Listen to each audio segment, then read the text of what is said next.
Okay, it seems like a lot of people have weighed in on this already, but I just wanted to throw my approach into the conversation.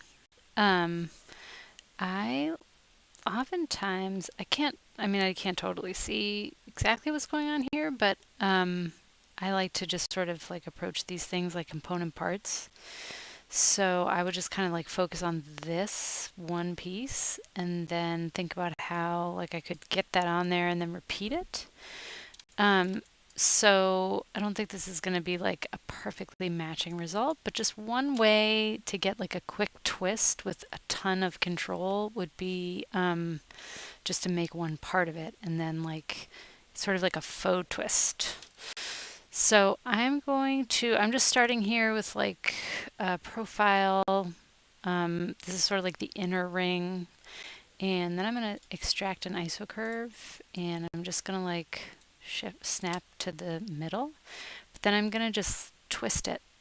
Um, and you can always come back and do more twisting, but I'm going to just stick with this for now. So I'm going to accept that. And then I'm going to also trim this.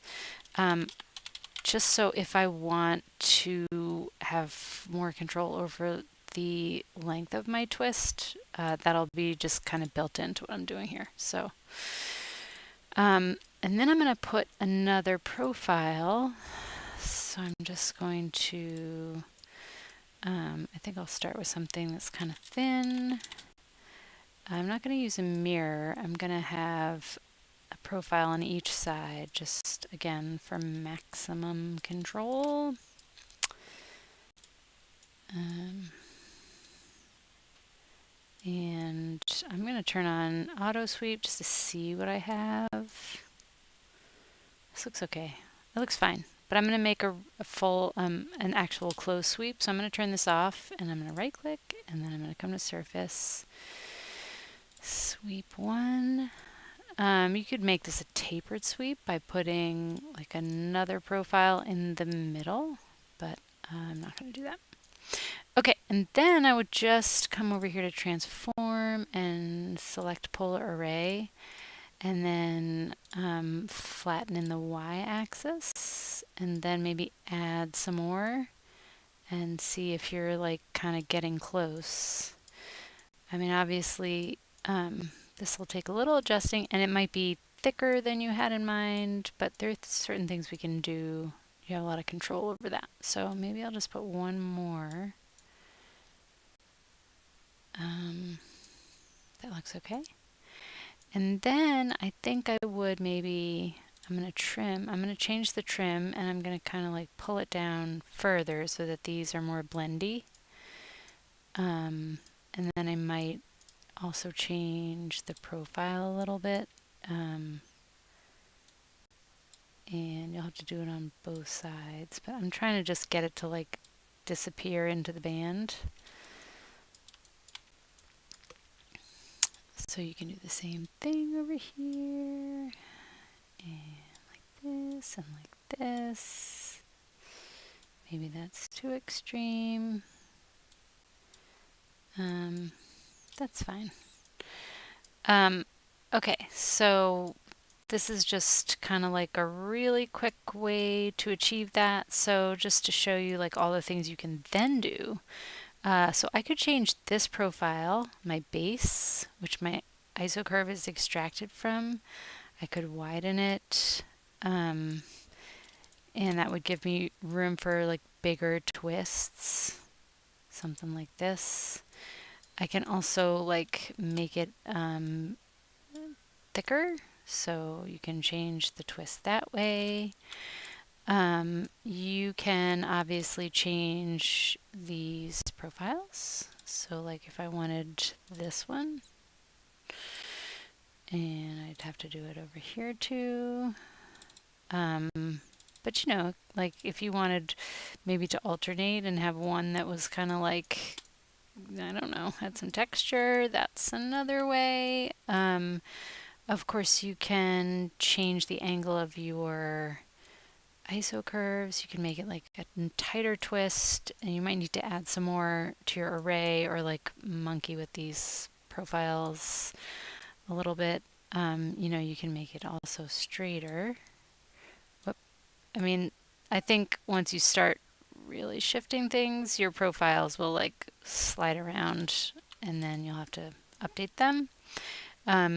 If you make this thinner, let's see, it's with this 1.5, you can make a very slender band, and then maybe you'd need to subtract from what you have here just so you could look more maybe like what you have here.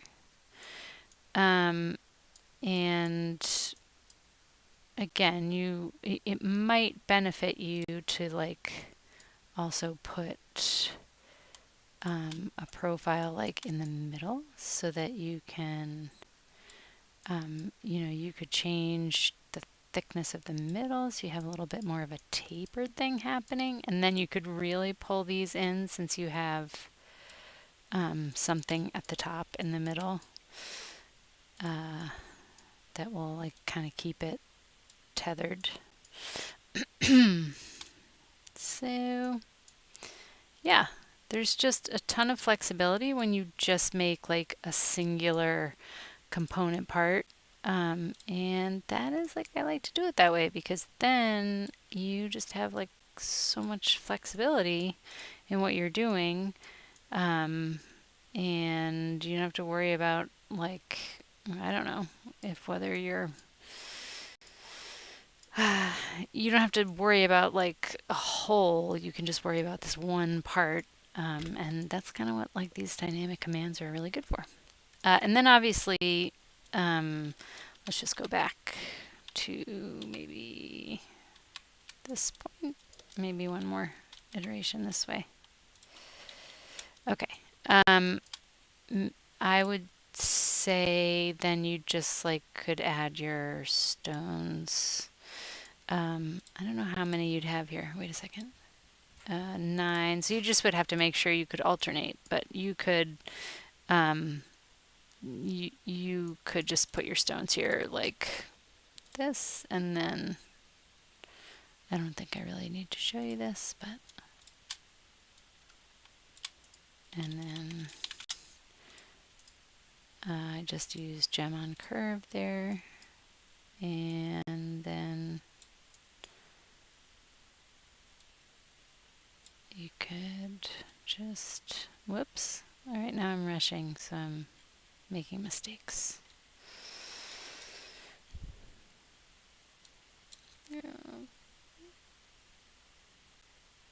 For some reason I can't get any lower. Okay, that's okay. Like, I'll just make this 0. What I was trying to do is make these smaller.